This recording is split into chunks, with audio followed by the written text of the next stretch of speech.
Kajian Kitab.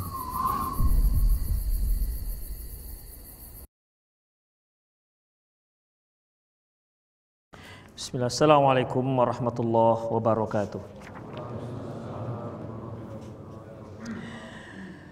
Innal hamdalillah nahmaduhu wa nasta'inuhu wa nastaghfiruh wa na'udzu billahi min shururi anfusina wa sayyiati a'malina may yahdihillahu fahuwal muhtadi wa may yudlil falan tajida lahu waliyyan mursyida.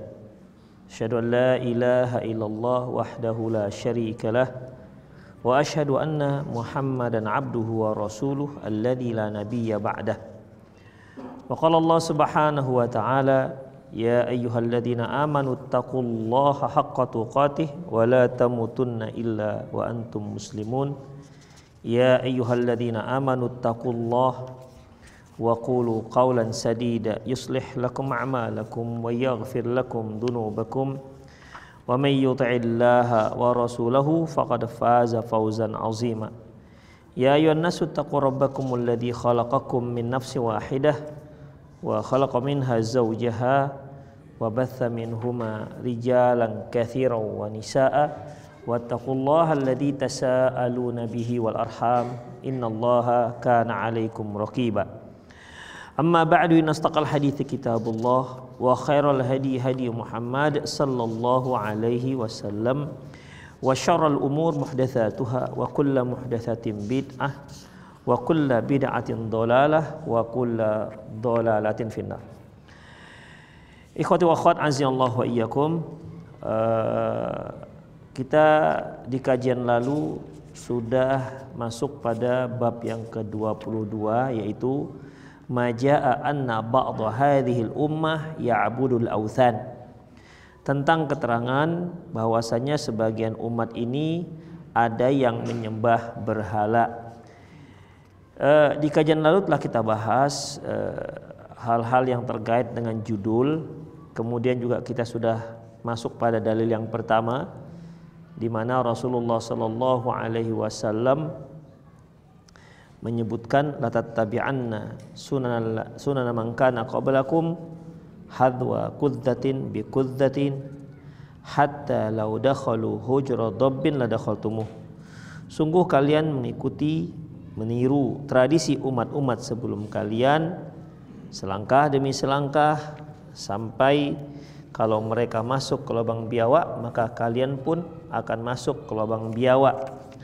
Lantas para sahabat bertanya, manhum ya Rasulullah, manhum ya Rasulullah, siapakah mereka itu yang maksudnya yang akan diikuti oleh kaum muslimin? Beliau mengatakan, apakah mereka Yahudi dan Nasrani? Faqal, beliau katakan, faman, siapa lagi kalau enggak mereka? Dalam hadis yang lain punya lafaz yang berbeda, tatabi'anna sunan ladina min qablikum shibron bi shibrin zira'an bi zira'in hatta law dakhalu hujra dabbi la dakhaltumuh. Kalian akan mengikuti umat-umat sebelum kalian sejengkal demi sejengkal, sehasta demi sehasta, sampai kalau mereka masuk ke lubang biawak maka kalian pun ikut masuk lubang biawak tersebut.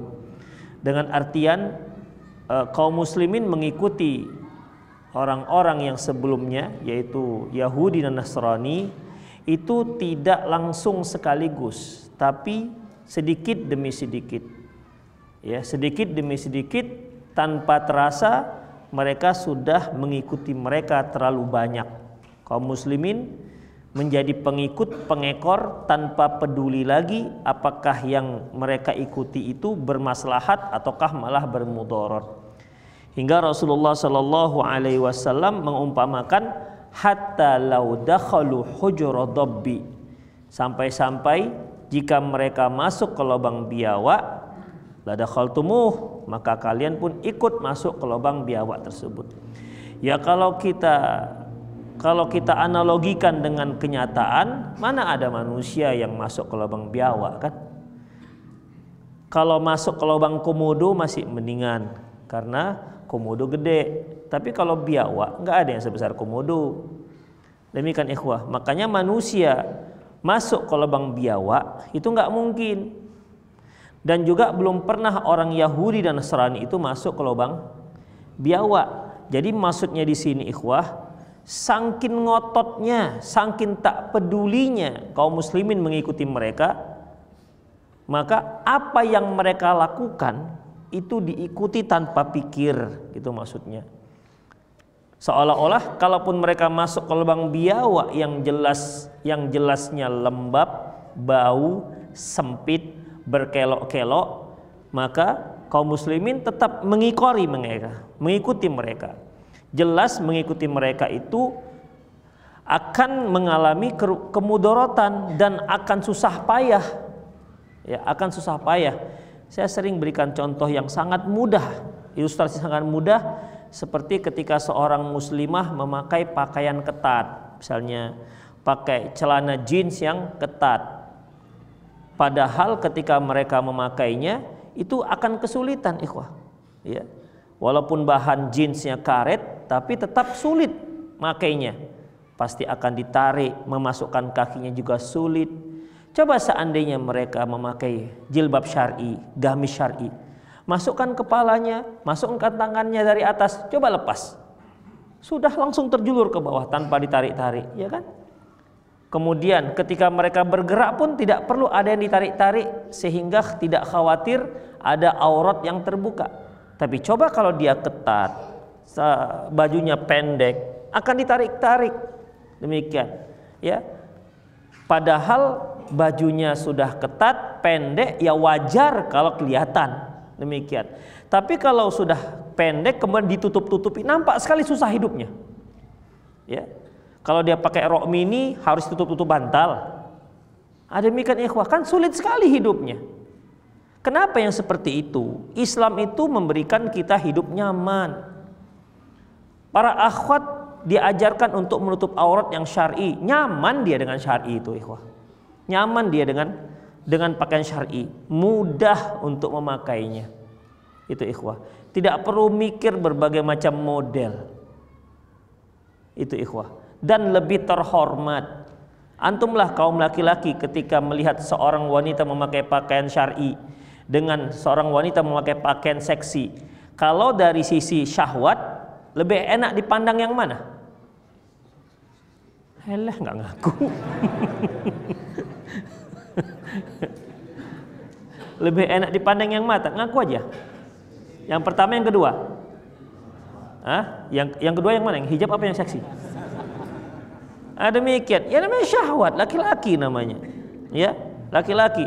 Dia akan suka memandang yang itu. Walaupun suka di sini bukan kalau dikatakan mau ente nikahi dia, itu mikir-mikir lagi kan. Demikian ikhwah. Karena bagaimanapun seorang laki-laki pasangannya tetap ingin agar wanita tersebut wanita yang solehah. Mungkin bayangannya ini kalau di ngaji ini udah bagus ini kan gitu. Mikirnya kalau diajak ngaji baru kita lamar kan gitu ikhwah. Demikian, itulah khayalannya. Jadi ada syar'inya, ada khayalan syar'i lah gitu kira-kira. Ya, khayalan syar'i. Demikian ikhwah. Jadi sebenarnya Islam ini memberikan kenyamanan. Syariat Islam itu nyaman ikhwah. Nyaman. Dari mulai sholatnya, dari mulai kebiasaannya, aturan hidupnya sehari nyaman. Bahkan kita sering meninggalkan syariat dikarenakan budaya. Walaupun budayanya rumit. Ya, walaupun budayanya rumit, syariat lebih mudah. Itulah ikhwah rahimanallah wa iyyakum. Ini sudah kita pernah bahas di kajian yang lalu. Kemudian kita langsung saja di dalil yang kelima. Nanti yang kedua, ketiga, dan keempat kita bahas berikutnya. Kita lihat dalil yang kelima. Hadis ini diriwayatkan oleh Imam Malik, diriwayatkan oleh Imam Muslim, an Thauban, dari Thauban, anna Rasulullah sallallahu qol, bahwasanya Rasulullah sallallahu alaihi wasallam pernah bersabda, innallaha zawali al-ardo, sesungguhnya Allah itu mendekatkan seluruh semua arah bumi. Kalau zawa sama dengan tawa, artinya dilipatkan. Jadi ujung bumi diperlihatkan kepada Rasulullah. Semua ujung bumi dari ujung ke ujung ya diperlihatkan di hadapan Nabi sallallahu alaihi wasallam. Fara'aitu masyariqaha wa magharibaha, sehingga aku melihat sebelah barat dan sebelah timurnya. Sebelah barat dan sebelah timurnya. Kalau Rasulullah Shallallahu Alaihi Wasallam berada di Madinah, berarti sebelah baratnya negara apa, ikhwah?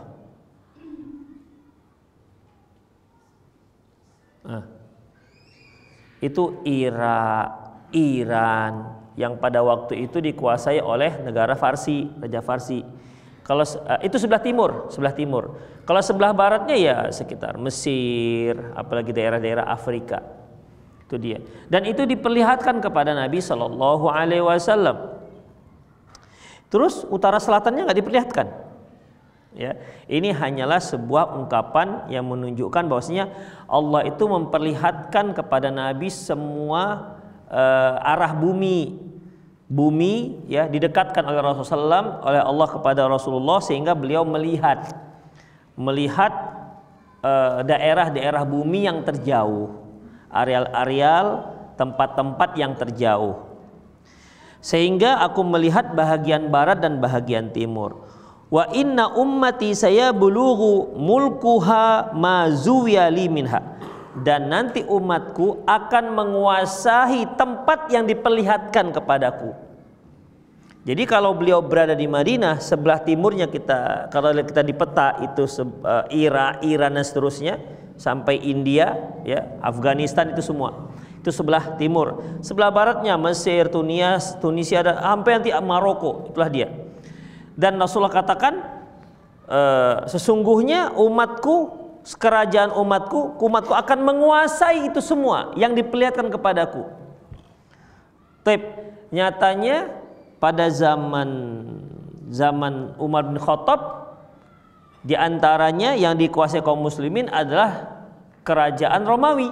Itu sebelah mana? Sebelah mananya? Sebelah utara kan? Sebelah utara. Sementara ini Rasulullah SAW menyatakan sebelah barat dan timur, tidak menyebutkan utara dan selatan. Rasulullah SAW, umat Islam pada waktu itu sudah menguasai sebelah barat, sebelah timur, sebelah utara, bahkan sebelah selatan. Selatannya Madinah apa? Negara apa? Yaman. Demikian. Dikuasai oleh kaum muslimin. Ini menunjukkan bahwasanya maksud Rasulullah itu semua arah bumi itu sejauh manapun ya bumi itu diperlihatkan kepada Rasulullah. Dan sejauh diperlihatkannya kepada Rasulullah, disitulah sampai di sanalah nanti umatku akan menguasai. Demikian ikhwah. Jadi baik yang selatan, utara, barat maupun timur itu nanti dikuasai oleh umatku, kata Rasulullah SAW. Fa'utitu kanzaini, dan aku akan diberikan zaini. Kanzaini yang dimaksud ikhwah rahimanallahu wa iyyakum, yaitu kalau kanzun kita biasanya mengartikan harta karun. Ya, harta karun itu konotasinya kan begini ikhwah. Misalnya kita ngorek sepsi tank, ketemulah peti. Wah, dalam peti itu ada biasanya emas, perak. Kita katakan harta karun. Ya, makanya kalau antum pergi ke tetangga dapat itu di lemari, itu harta curian namanya, bukan harta karun. Jadi harta karun ini lebih pada tak ada pemiliknya karena dapatnya di tanah. Demikian ikhwah, itu harta karun namanya. Biasanya kanzun ini lebih diartikan pada harta karun atau apa ya, harta yang berharga, rezeki nyomplok gitu kira-kira. Bahasa apanya, dapat durian runtuh gitu kira-kira. Ya, dapat durian yang runtuh. Kenapa harus durian runtuh ikhwah? Gak perlu lagi dipanjat. Kenapa nggak dapat durian jatuh? Kira-kira kenapa? Kalau durian jatuh satu ikhwah, tapi kalau durian runtuh sepohonnya, itu antum nggak perlu manjat-manjat lagi. Itulah keberuntungan. Jadi aku diberikan dua harta yang berharga, artinya.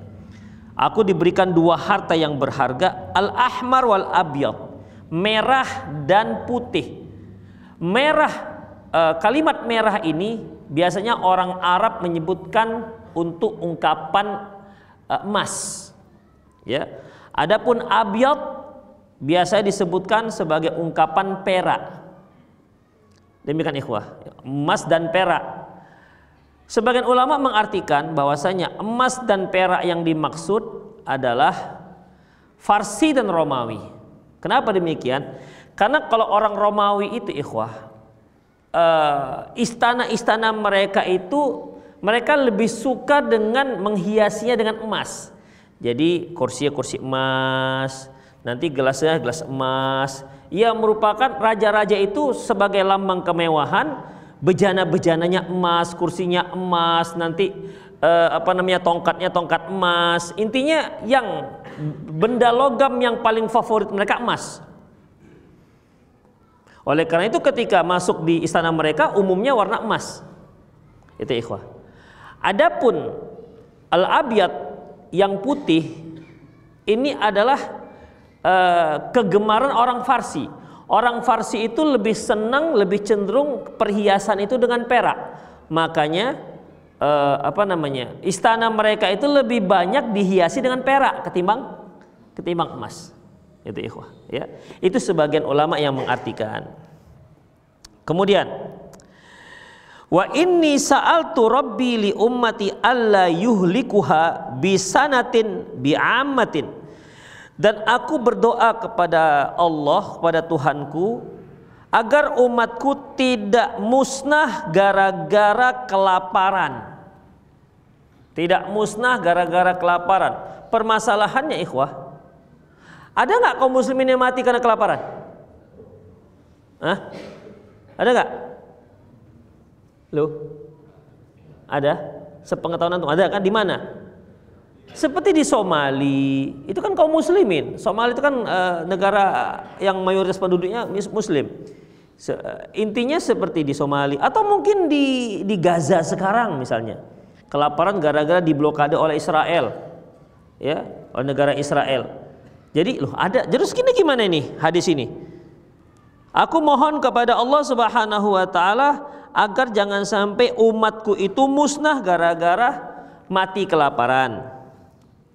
Itu doa yang pertama. Doa yang kedua, wa alla yusallita alaihim aduwan min siwa anfusihim fayastabihu baydatahum. Jangan sampai musuh mereka yang berada di luar mereka. Jadi kalau di antara kaum muslimin kan dia punya musuh.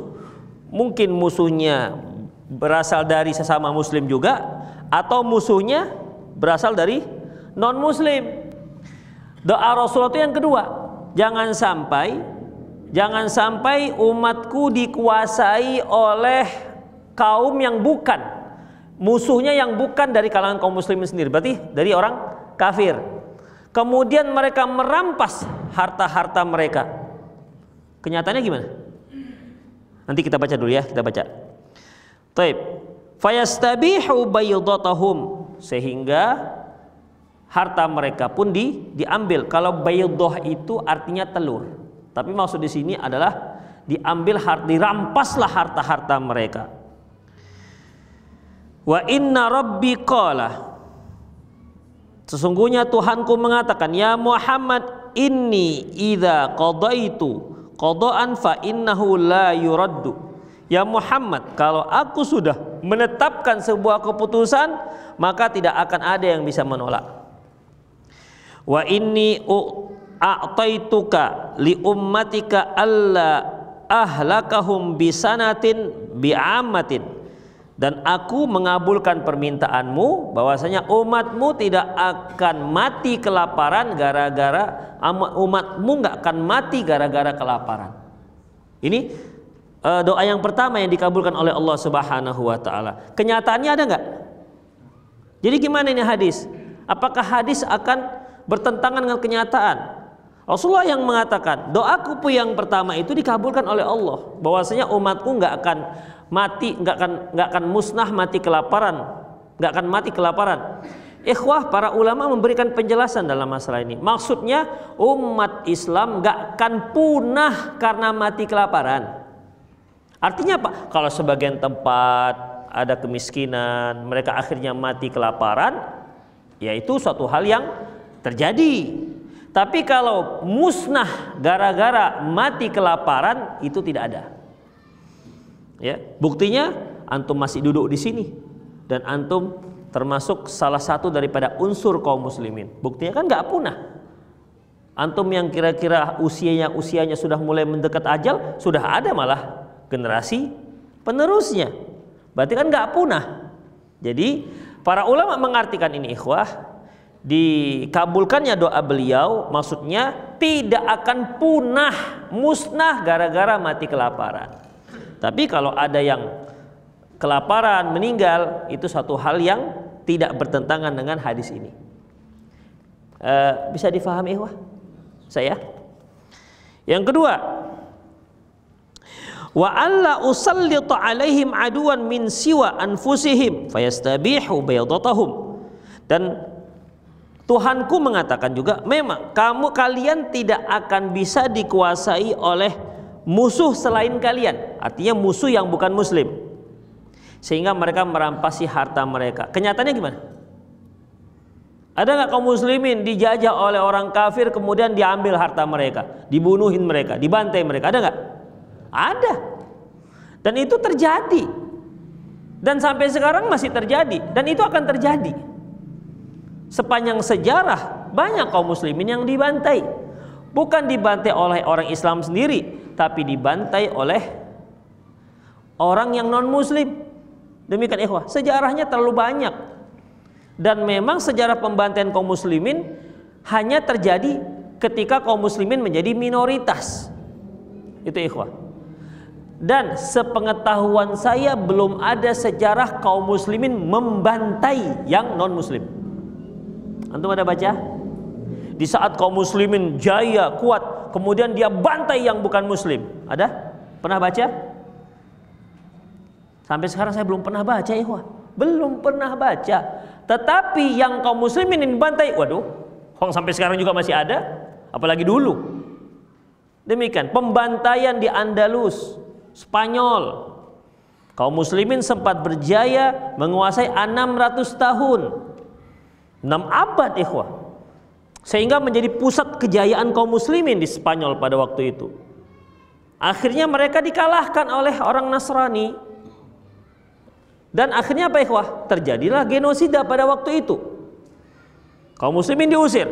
Yang mau masuk Kristen maka dia boleh tinggal di sini. Yang enggak silahkan pergi atau kami bunuh. Nah, ikhwah yang seperti ini enggak pernah terjadi di kalangan kaum muslimin. Enggak pernah sepanjang sejarah. Setahu saya ya. Allah alam kalau antum pernah membacanya. Itu ikhwah, enggak pernah terjadi. Tapi di kalangan kaum muslimin itu sering terjadi. Kenapa kok mereka tiba-tiba bisa dibantai oleh orang-orang yang bukan dari kalangan mereka? Itu dikarenakan kaum musliminnya sudah mulai kendur dalam melaksanakan agamanya, sudah mulai jauh dari agamanya. Pokoknya kalau kita lihat setiap kali kaum muslimin dijajah, ketahuilah ikhwah, itu bukan dikarenakan orang-orang kafirnya yang kuat, tapi dikarenakan kaum musliminnya sudah mulai jauh dari agama mereka. Itu ikhwah. Ya. Spanyol, apalagi di Baghdad ketika pasukan Tatar yang dipimpin oleh putranya Genghis Khan, Hulagu Khan, itu putranya atau menantunya Allah alam. Sama-sama Khan lah, anaknya lah berarti ya, sama-sama Khan. Ada sini yang Khan, ada yang Khan. Khan itu bisa dari Mongol, bisa juga ada juga yang dari India Khan itu. Demikian. Mungkin yang Mongolnya yang bengisnya lah itu ya. Hanya Genghis Khan, dia ada keturunan Genghis Khan. Jadi ikhwah, Baghdad dibantai oleh tentara Tatar. Terkenal kan waktu itu tentara Tatar itu kejam. Baik, dibantailah kaum muslimin pada waktu itu. Dalam satu hari lebih daripada 2 juta. Bayangkan tuh gimana membantai. Ikhwah, kalau pakai bom, oke lah mudah kan. Kita nggak bisa bayangkan gimana membantai 2 juta dalam satu hari manual. Gimana itu? Manual. Ikhwah, kita potong ayam saja 200 satu hari sudah mau tanggal tangan kita ini. Kita potong lembu 20 udah macam habis nafasnya. Ini membantai 2 juta tahun tuh ngeri kali. Itu gimana caranya? Manual loh. Bukan dibom bang bisa ya. Masuk jatuhkan satu nuklir mungkin bisa lebih daripada itu. Tapi manual, dulu kan tidak ada yang namanya bom, yang adanya pedang. Demikian. Bayangkan 2 juta itu gimana pembantaian itu terjadi. Demikian ikhwah. Itu kaum muslimin gara-gara pengkhianatan seorang perdana menteri Syiah, dia Ibnu Alqam. Udah, itu yang dulu-dulu, dan banyak lagi yang dulu-dulu. Termasuk ketika kaum muslimin berhasil menguasai Baitul Maqdis. Waktu itu berhasil ditaklukkan oleh siapa? Abu Ayyub Salahuddin Al-Ayyubi. Tapi setelah itu kan kembali dikuasai oleh orang Nasrani. Apa yang mereka lakukan? Bantai. Ketika kaum muslimin yang menguasai, apa yang terjadi? Nggak ada pemaksaan. Yang mau masuk agama Islam silahkan, yang enggak silahkan tapi bayar jizyah. Yang mau keluar silahkan. Itu ikhwah. Yang baru-baru terjadi, misalnya yang kita juga masih hidup, udah lahir, apa? Bosnia, ikhwah. Bosnia itu genosida juga, ikhwah. Pembantaian, kaum muslimin dibantai. Apakah dikarenakan kaum muslimin pada waktu itu sedikit? Enggak, banyak. Tapi pada waktu itu memang agama sudah mulai tanggal. Waktu itu kaum muslimin, ya, berita-berita dari kawan-kawan, biasa mereka Natalan bareng, tahun baru bareng, ya hampir agamanya sampai nggak bisa dibedakan antara Nasrani dan Yahudi dan Muslim. Dibantai. Demikian ikhwah. Kemudian apa lagi? Banyak hal ikhwah, termasuk baru-baru ini suku Uyghur Cina, Uyghur Cina. Kemudian ini Myanmar, ya kan? Itu Rohingya. Demikian ikhwah, itulah yang terjadi. Sekarang ini Palestina. Demikian Palestina. Enggak peduli mereka. Walaupun itu melanggar resolusi PBB, enggak peduli mereka. Itu ikhwah, enggak ada yang bisa mencegah. Demikian. PBB mereka juga. Makanya ikhwah rahimallahu wa iyyakum, itulah yang terjadi. Ya. Terus gimana dengan hadis ini? Di mana doa Rasulullah bahwasanya dikabulkan oleh Allah, kaum muslimin tidak dikuasai oleh orang kafir dan tidak akan dirampas hartanya oleh orang kafir. Kenyataannya terjadi. Itu gimana jadinya ini? Hadis ini riwayat Muslim, hadis sahih. Ikhwah, para ulama mengatakan bahwasanya kalau sebagian kaum muslimin mungkin itu terjadi, sebagaimana mati kelaparan di sebagian tempat. Tapi secara keseluruhan kaum muslimin itu dikuasai dan dirampas hak miliknya oleh orang kafir, itu belum pernah terjadi. Walaupun pernah pembantaian di Spanyol, tapi di luar Spanyol kan banyak lagi kaum muslimin. Terjadi pembantaian di Baghdad, tapi luar Baghdad masih banyak lagi kaum muslimin. Jadi ini sama dengan masalah mati kelaparan. Demikian, yaitu maksudnya muslim secara keseluruhan. Itu nggak akan pernah terjadi. Demikian ikhwah. Taib. Berarti nanti musnahnya kaum muslimin gimana? Bukan dengan orang kafir, tapi dengan muslim sendiri. Itu ikhwah. Kalau bisa kita lihat kejadian-kejadian yang pernah terjadi, seperti pada tahun abad ketiga Hijriah. Pada waktu itu suku Qaramithah, ya, sekte Qaramithah itu menyerang Ka'bah. Qaramithah ini salah satu sekte Syiah Rafidhah, di mana pada musim haji sekitar tahun 313 Hijriah, pada tanggal 8 Dzulhijjah itu hari apa? Kalau istilahnya dalam pelaksanaan haji, 8 hari tarwiyah. Pada saat itulah sekte Qaramithah ini, Syiah ini membantai jemaah haji, kemudian mereka rampas semua harta mereka, kemudian mereka pergi ke Ka'bah, kiswahnya dicopot, kemudian dirobek-robek dan dibagi-bagiin ke pasukannya, kemudian talang Masjidil Haram itu mau dibongkar dengan mereka, bukan Masjidil Haram, yang talang Ka'bah yang cucuran air yang jatuhnya ke Hijri Ismail itu mau dibongkar, tapi kontrol fa'ala ketika ada yang mau bongkar itu, mau dibawa mereka, mau dicuri mereka, jatuh mati dia. Akhirnya nggak ada lagi yang berani yang membongkar talang itu. Kemudian membongkar Hajarul Aswad, ya, membongkar Hajarul Aswad, dan berhasil mereka bongkar. mereka bawa ke tempat mereka. Namun setelah 22 tahun dikembalikan Hajarul Aswad. Jadi selama 22 tahun orang tawaf tanpa ada Hajarul Aswad. Itu ikhwah, ya. Amir kota Mekah pada waktu itu sengaja pergi ke sana untuk meminta kembalikan Hajarul Aswad karena sama-sama muslim kan, gak dipedulikan mereka. Amir dan keluarganya langsung dibunuh oleh mereka, dibantai. Itulah terjadi ikhwah tahun sekitar 3 abad ketiga Hijriah. Itu ikhwah. Ini yang pasukan dipimpin oleh Abu Thahir Sulaiman. Ikhwah rahimanallahu wa iyyakum. Itulah dia. Kemudian kita lanjutkan lagi hadisnya. Aulawi jtama alaihim min aqtariha, walaupun seluruh umat manusia berkumpul untuk memusnahkannya, gak akan mampu. Hatta yakunu ba'duhum yahliku ba'd wa yusbi ba'duhum ba'dan, sampai sebahagian kaum muslimin lah yang akan memusnahkan, yang akan membantai kaum muslimin yang lain dan akan menawan dan menjadikan budak muslim yang lain. Itu akan terjadi di kalangan kaum muslimin. Kemudian wa inni akhafu ala ummati al-mudillin, dalam hadis yang diriwayatkan oleh Al-Barqani dalam sahihnya dia mengatakan wa inni akhafu ala ummati al-a'immatal mudillin, sesungguhnya aku khawatirkan dari kalangan umatku adanya imam-imam yang menyesatkan, ya, imam-imam yang menyesatkan.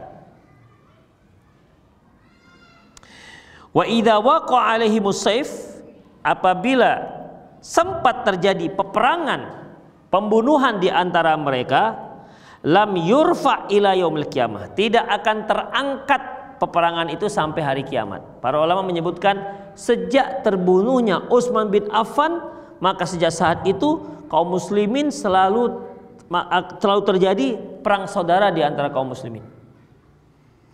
Sejak Utsman bin Affan wafat, yang bunuh siapa? Kaum muslimin. Ya, kaum muslimin. Sampai kacau pada waktu itu kondisi kaum muslimin. Hingga akhirnya, ya,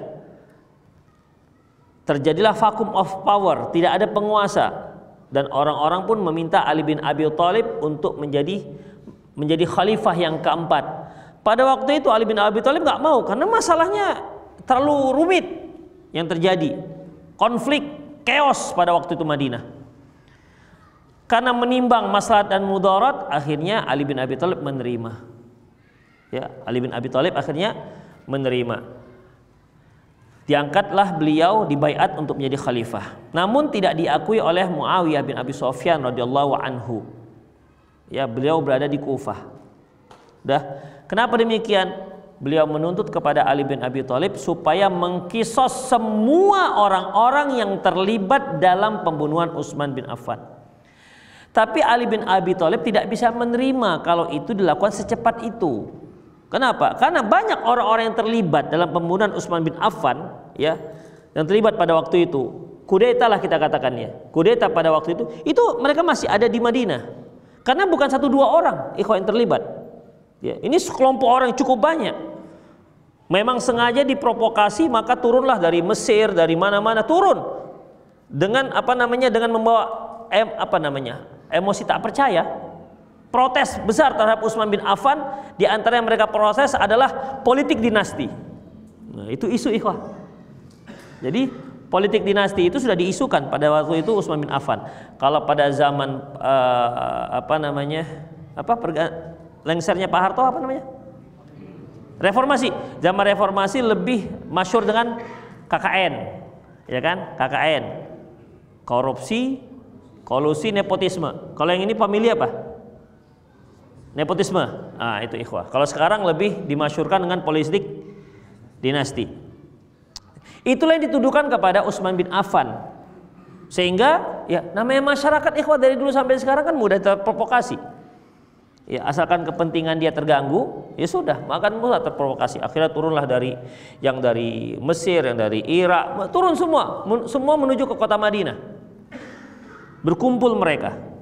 Di situ kemudian demo minta agar Utsman bin Affan lengser.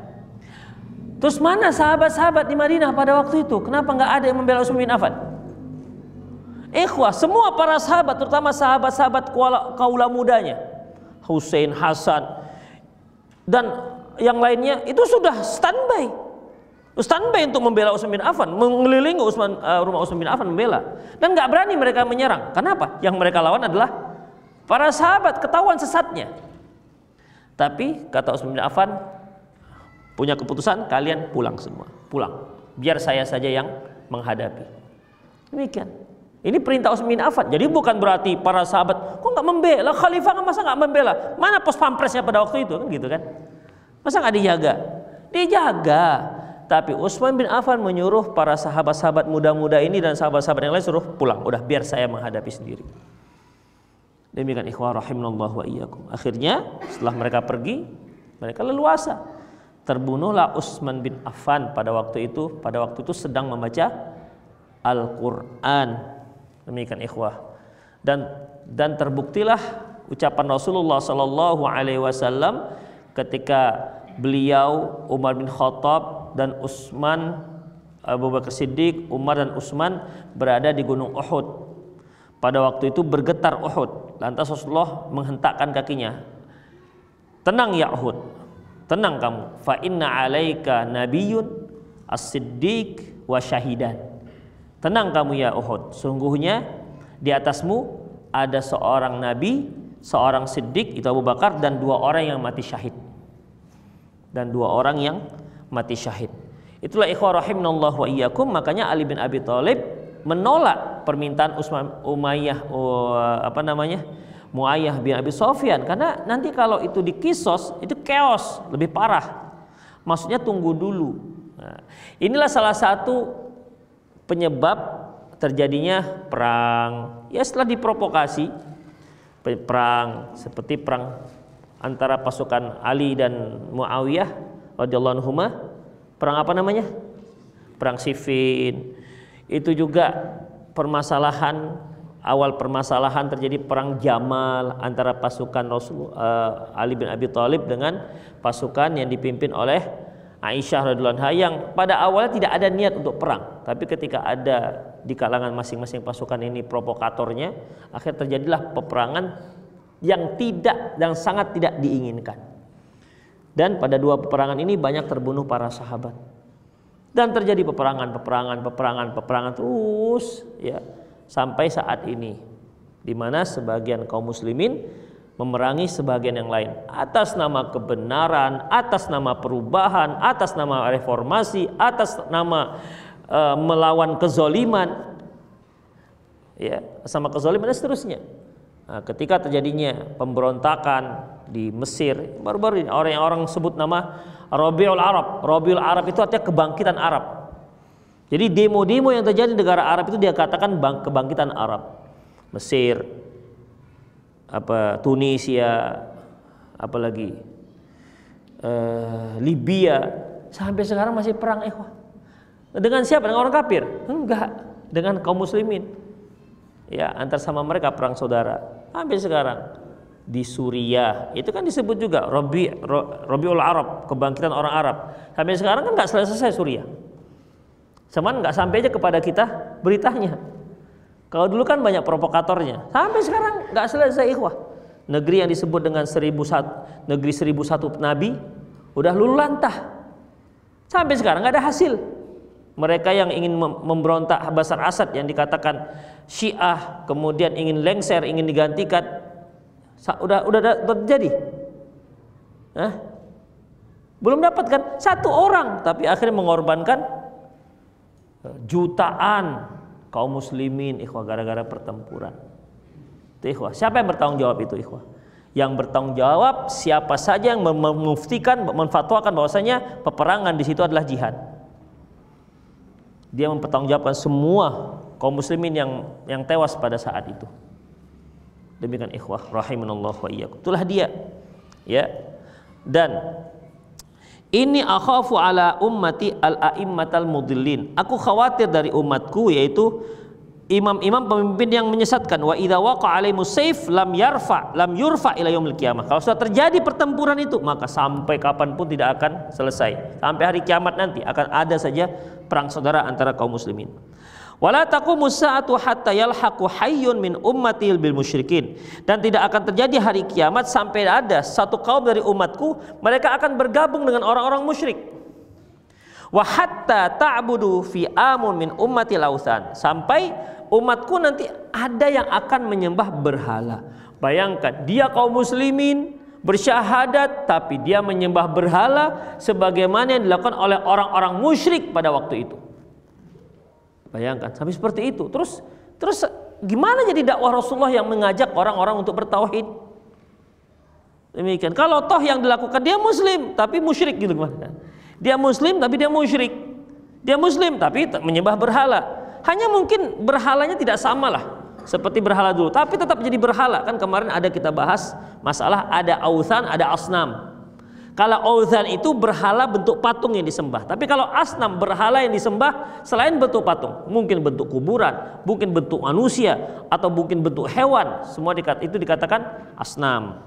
Itu ikhwah rahimanallahu. Dan inilah inti daripada poin yang ingin digarisbawahi oleh Syekh Muhammad bin Abdul Wahab, sehingga beliau meletakkan hadis ini dalam bab, yaitu bab di mana keterangan kaum muslimin, sebagian kaum muslimin akan ada di antara kaum muslimin yang menyembah berhala. Wa inna sayakunu min ummati kadzabuna wa kadzabuna salasun, sungguhnya akan ada di umatku nanti 30 orang pendusta. Tapi karena waktu kita sudah mulai habis, insya Allah kita lanjutkan pengajiannya hadis ini. Kita lanjutkan di pertemuan yang akan datang. Baik, demikian ikhwah, karena di sini ada masalah nabi, ya kita juga harus bahas nabi mana saja yang pernah muncul di kalangan orang-orang Arab dahulu. Dan di Indonesia kan juga banyak ngaku nabi. Demikian ikhwah, banyak. Ya, tiba-tiba ngaku nabi, tiba-tiba deklarasi. Demikian. Jadi bukan partai sekarang deklarasi, nabi pun deklarasi. Itu ikhwah. Insyaallah akan kita bahas kelanjutan hadis. Demikian aku qouli hadza wa astaghfirullah li wa lakum wal muslimin innahu wal ghafurur rahim. Silakan para ikhwah yang ingin bertanya.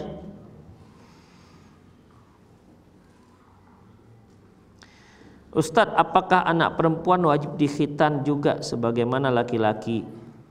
Allahu a'lam bishawab. Memang para ulama berbeda pendapat tentang masalah hukum khitan perempuan. Kalau khitan laki-laki hukumnya wajib. Ya, apakah perempuan dikhitan? Iya, perempuan juga dikhitan. Rasulullah SAW pernah mengatakan, idzal taqal khitanan faqad wajabal ghusl. Apabila bertemu dua khitan, maka dia wajib mandi. Bertemu dua khitan. Khitan mana aja ini? Khitan laki-laki dan khitan si suami dan khitan si istri. Artinya khitan yang dimaksud adalah kemaluan mereka. Artinya melakukan hubungan badan, maka dia wajib mandi. Nah, ini artinya ikhwah, dua khitan yang dimaksud ini adalah hubungan badan. Berarti kenapa Rasulullah mengatakan istilah dua khitan? Berarti dua-dua dikhitan. Nah, hanya saja apakah hukumnya sama? Enggak ikhwah. Ya. Dan memang ini khilafiyah. Sebagian ulama menyebutkan dua-duanya wajib.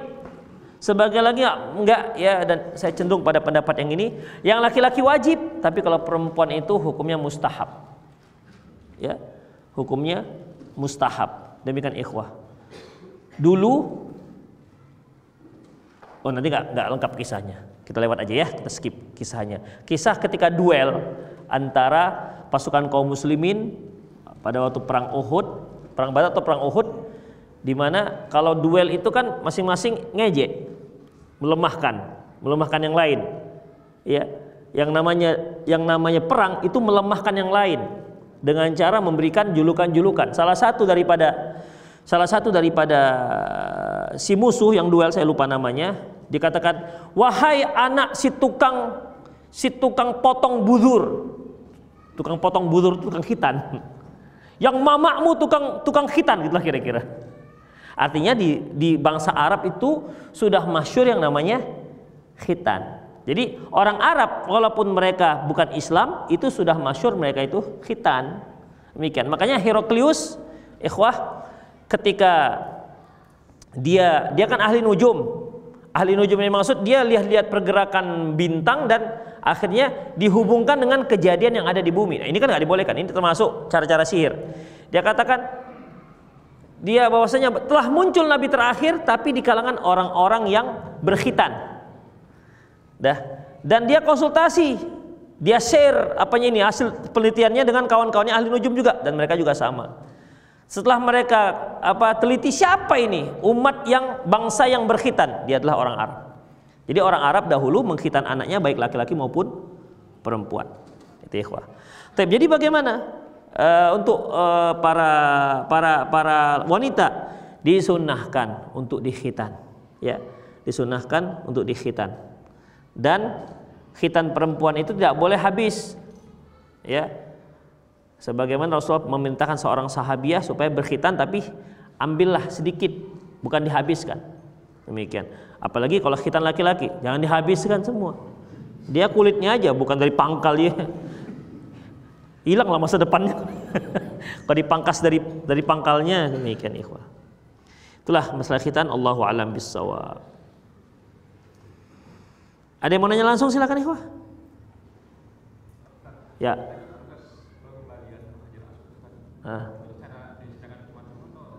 Jadi ikhwah, pasukan si Abu Thair ini, ya, dia pasukan khusus di bawah kepemimpinan seorang yang mengaku Imam Mahdi. Jadi gerakan yang dilakukan oleh si Abu Thair ini ternyata menurut pimpinan mereka, khalifah mereka itu berlebihan. Yang mengaku Imam Mahdi ini. Jadi wah ini kelewatan orang ini. Demikian akhirnya ya Imam Mahdi mereka itu memerintahkan supaya mengembalikan. Itu dia ceritanya. Ya memang cuma-cuma karena perintah daripada khalifah mereka. Allahu a'lam. Assalamualaikum Ustaz. Lilladzina ahsanul husna wa ziyadah. Dalam tambahan nikmat dari wajah adalah nikmat yang paling tinggi surga. Apakah tidak semua penghuni surga bisa mendapatkan nikmat ini dikarenakan surga itu bertingkat-tingkat dari yang rendah sampai yang tinggi, dan doakan kami semua Ustaz. Ikhwah, betul bahwasanya firman Allah Subhanahu wa taala menyebutkan lilladzina ahsanul husna wa ziyadah, dan orang-orang yang berbuat baik akan mendapatkan kebaikan. Yang dimaksud dengan mendapatkan kebaikan itulah surga. Wa ziyadah maksudnya melihat wajah Allah Subhanahu wa taala. Taib. Bukankah orang-orang penduduk surga itu tempatnya bertingkat-tingkat? Ya, tempatnya bertingkat-tingkat sesuai dengan amalan yang pernah dia lakukan semasa di dunia. Ada yang tingkat Firdaus, dan ini yang dianjurkan Rasulullah untuk minta. Idza sa'altumul jannah fas'alul firdaus. Apabila kalian minta surga, minta Firdaus. Jadi nggak boleh kita minta ya Allah masukkanlah saya ke surga ya Allah. Emperornya juga nggak masalah ya Allah. Itu nggak boleh. Kalau minta. Ya, minta. Kalau ada orang minta seperti itu ikhwah, ini termasuk at-ta'addi fid du'a, orang yang melampaui batas dalam berdoa. Antum misalnya minta surga, ya Allah mintalah aku surga, sebelah kanannya itu banyak kebun-kebun kurma, sebelah kiri kebun-kebun pisang. Itu ikhwah, ya, itu termasuk at-ta'addi fid du'a. Melampaui batas dalam masalah doa. Jadi kita minta apa? Minta saja masuk surga dulu. Kalau antum sudah masuk surga, terserah mau minta apa. Mau surga yang catnya cat putih, mau kepingin cat jotun, terserah antum lah kepingin kan. Karena dulu langganan mana tahu kan. Demikian, terserah mau minta merah, mau pink, terserah. Demikian. Muncul pertanyaan, Ustadz, kalau seandainya penduduk surga itu ingin punya anak, itu bagaimana? Mungkin nggak akan muncul generasi yang baru, sementara mereka bukan penduduk dunia, bisa nggak? Hah? Bisa. Ketika mereka minta anak langsung ada, langsung besar. Demikian. Antum yang pedagang-pedagang somai, yang pedagang-pedagang dimsum, pedagang-pedagang apa lagi? Pedagang-pedagang martabak, misalnya tahu ali, apa lagi? Iya, kalau antum masuk surga insya Allah, ya, surga, antum mungkin mau membalikan sejarah dulu, selama dunia. Ya Allah, saya kepingin jualan mengingat masa lalu, bisa nggak? Bisa ikhwah. Di surga nanti ada pasar. Antum kepingin jual somai, karena dulu kepingin jual somai, Siomay kan seperti siomay sekarang, nggak martabak kecil-kecil, bersama-sama kita mungkin kita. Ada demikian, ya. Bisa kan muncul. Antum ingin makan durian, muncul. Demikian. Yang penting masuk surga dulu. Itu dia. Ini belum tentu masuk surga minta siomay. Dikit kali kan. Demikian ikhwah. Itulah dia kira-kira. Ya, maka siomay kok siomay. Itu ikhwah. Jadi dalam masalah ini itu gimana dengan melihat Allah? Ada perbedaan pendapat para ulama pada masalah ini, ya. Kemarin Syekh Ibrahim Ruhaili atau daurah beliau di Roja jam hari Jumat dan hari Sabtu yang lalu ini. Beliau ditanya masalah ini, kata beliau melihatnya Allah sesuai dengan tingkatannya. Itu dia. Ya, karena melihat Allah itu merupakan suatu kenikmatan, bahkan nikmat yang lebih nikmat ketimbang nikmat surga. Makanya ziyadah. Maka semakin tinggi tingkatannya, dia semakin banyak melihat Allah Subhanahu wa taala. Itu di antara pendapatnya. Allahu a'lam bishawab. Ada yang bertanya langsung? Silakan ikhwah. Apabila kita safar ke daerah yang sulit mendapatkan masjid, saya sering menjamak takdim salat zuhur dan asar dengan cara mengqashar. Namun ketika saya berpindah daerah, saya mendapati satu masjid sedang sholat asar berjamaah, lalu saya ikut sholat asar berjamaah bersama mereka. Dengan merubah niat, semoga Allah Subhanahu wa taala menerima jamak sholat saya tadi sebagai sholat sunnah. Apakah boleh Ustaz? Ikhwah, pernah dua orang sahabat, mereka sudah sholat di kemah mereka karena mereka musafir. Mereka musafir, sudah sholat. Lantas setelah itu mereka ke masjid. Ketika sholat berkumandang, ya, ketika adzan berkumandang, mereka datang ke masjid. Ketika sholat sedang didirikan, mereka duduk di belakang, nggak ikut sholat. Setelah selesai sholat, Rasulullah tanya, kalian kenapa nggak sholat? Kata mereka, kami sudah sholat ya Rasulullah di kemah kami. Apa kata beliau? Sholat saja dan jadikan sholat yang ini sholat sunnah. Itu dia. Sholat yang ikut sholat sunnah. Jadi bukan yang telah dilakukan sholat sunnahnya, yang diikut itu sholat sunnah. Itu ikhwah. Faham ya? Itu Allahu a'lam bishawab. Ada yang mau langsung? Tak ada? Ya. Gimana kalau kita sholat, kita waktu ini kan kita berubah nih sholat Ya. aja. Jadi kita dia berpendapat bahwasanya waktu ini udah masuk nih. Gitu. Ya. Kita sholat nih, sholat sendiri. Gitu. Ah. Waktu pas selesai, rupanya kedenger ajan gitu, Ustaz. Ah. Sementara dia sedang bakal melakukan perjalanan yang kemungkinan itu bakal habis waktunya kalau nunggu selesai. Ya. Nunggu selesai perjalanan itu gitu. Habis waktu sholatnya gitu. Ya. Gimana itu Ustaz? Ya kayak gitu, udah betul itu. Udah betul itu. Misalnya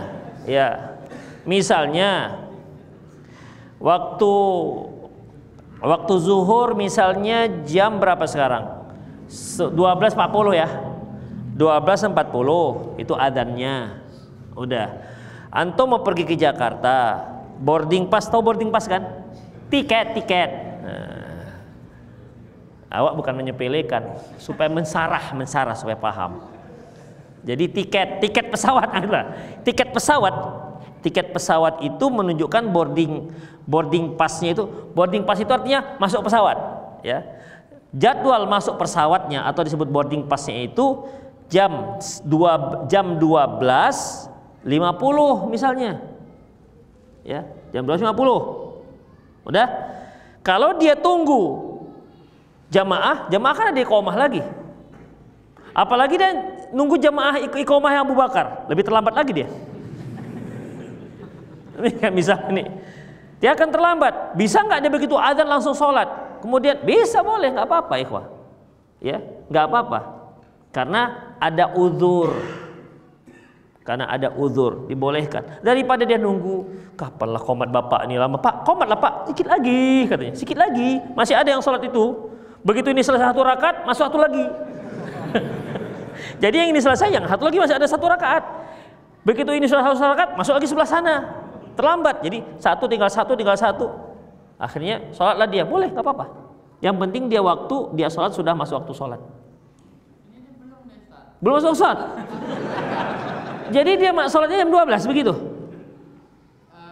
Mungkin kan jarak waktu dia sholat itu kan kurang lebih 10 menit. Sementara kan waktu yang berubah azan ini kan mau sampai 10 menit juga berubahnya. Oh, jadi misalnya kalau zuhur masuk 12.40, dia 12.30 sudah sholat. Ya, jadi setelah selesai baru dengar baru azan gitu. Itu kira-kira sih.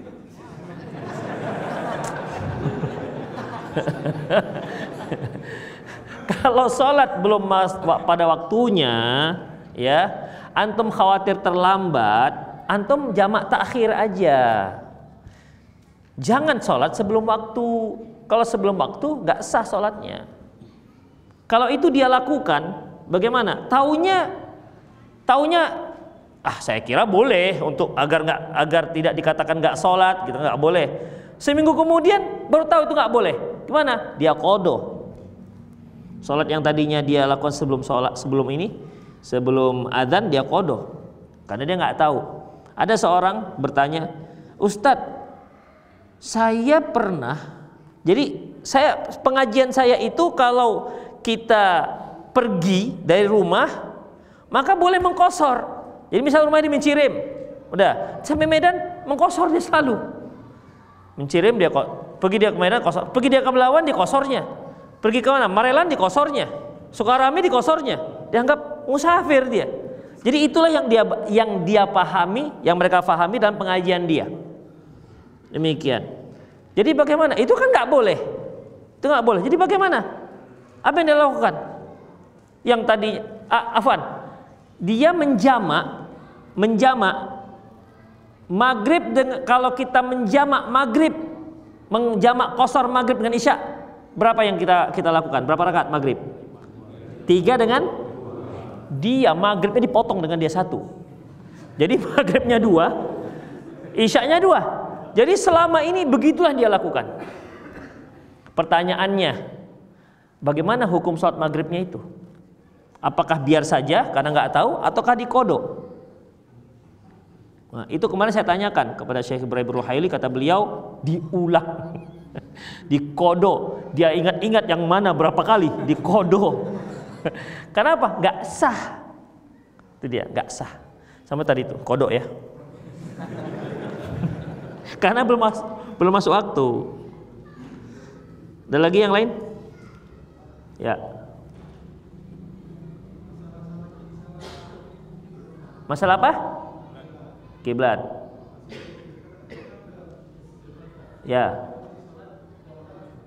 Kenapa dia ke sana? Oh iya. Dia nggak punya aplikasi Kompas, nggak punya HP. Oke. Susahkanlah pertanyaannya supaya agak susah juga jawabannya. Nggak bawa HP-nya ketinggalan gitu kira-kira. HP ketinggalan. Terus?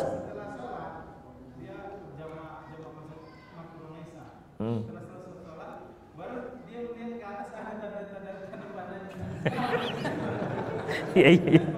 Berarti di hotel itu maksudnya ya. Ya. Terus? Baik.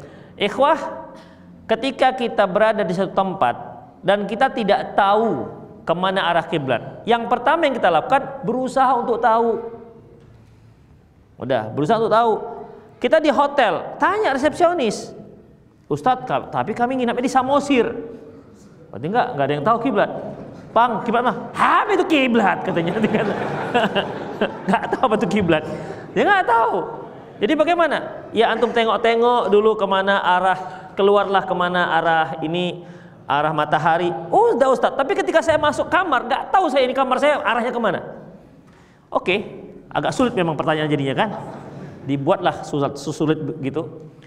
Intinya berusaha semaksimal mungkin. Kalau aplikasi kalau dia ada internet, insya Allah juga bisa tahu kemana arahnya ke barat, agak merah dikit. Intinya udah nggak tahu, udah segitulah kira-kira. Yakin kali dia ke arah sana, sholatlah dia. Jadi bagaimana? Begitu dia selesai sholat, assalamualaikum warahmatullahi. Rupanya ada ke belakang rupanya.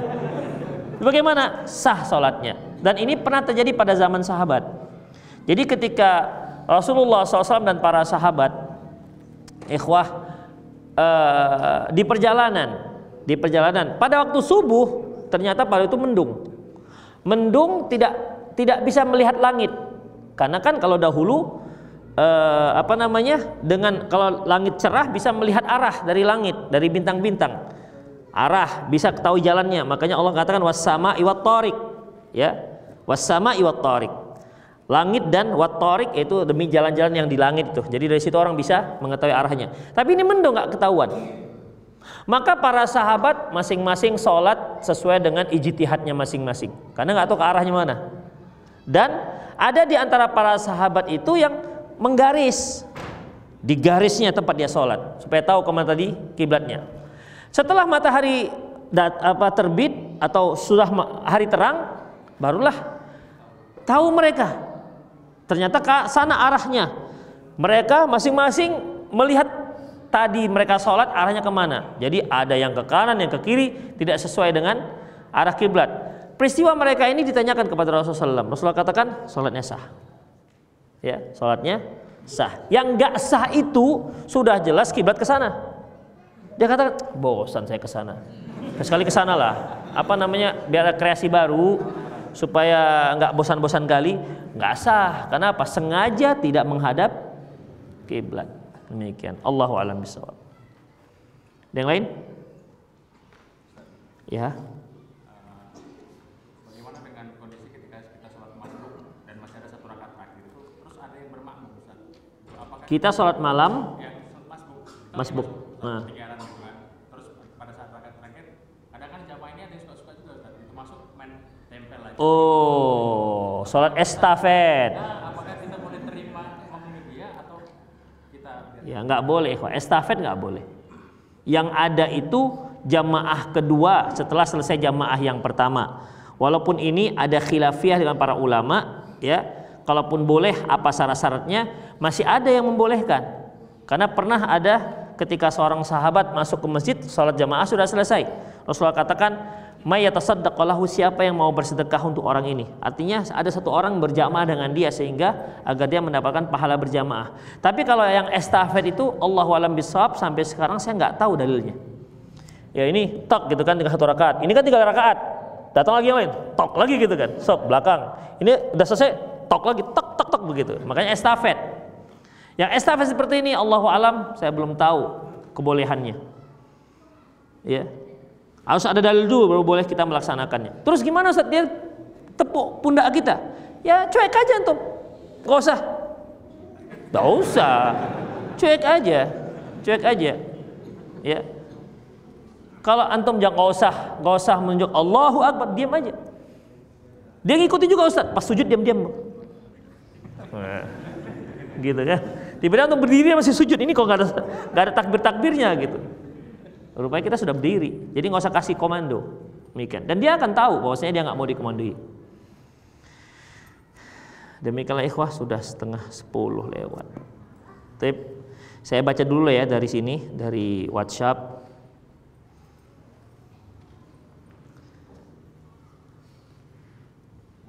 Ustadz, saya seorang guru SD, apakah saya masih bisa bersalaman dengan siswa saya yang laki-laki? Kalau dia sudah balik nggak boleh. Atau sudah mumayyiz. Seorang yang dikatakan sobi, anak-anak dalam Islam itu, ikhwah, ada yang mumayyiz, ada yang belum mumayyiz. Belum mumayyiz ini dia sudah tahu mana yang baik, mana yang buruk. Antum sudah balik? Udah? Udah, mana yang belum balik? Saya tengok. Udah balik? Udah balik Bapak ini, masa belum balik? Mana? Udah balik belum? Udah balik?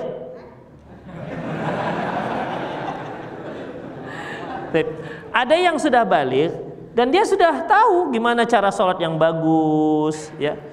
Anak kecil yang belum balik ini yang sudah mumayyiz, hak dia sama seperti hak orang dewasa.